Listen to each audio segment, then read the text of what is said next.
பாமக வெற்றி பெறுவது அதிமுக அதைத்தான் நம்முடைய மாண்புமிகு அமைச்சர் ராமு அவர்கள் குறிப்பிட்டு சொன்னாரு.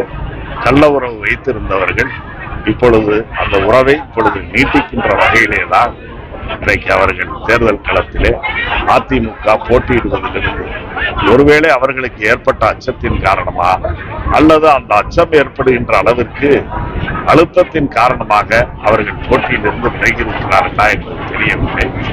இன்னும் சொல்ல போனால் நடைபெற்ற நாடாளுமன்ற தேர்தலில் திராவிட முன்னேற்ற கழகத்தினுடைய கூட்டணி வேட்பாளர் ரவிக்குமார் அந்த தொகுதியிலே பெற்ற வாக்குகளுக்கும் அதிமுக பெற்ற வாக்குகளுக்கும் வேட்பாளர் பெற்ற வாக்குகளுக்கும் 7000 வாக்குகள் வித்தியாசம்.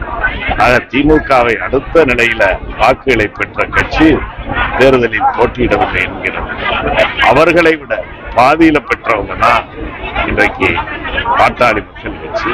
அந்த பாட்டாளி மக்கள் கட்சி தேர்தலில் போட்டியிடுது.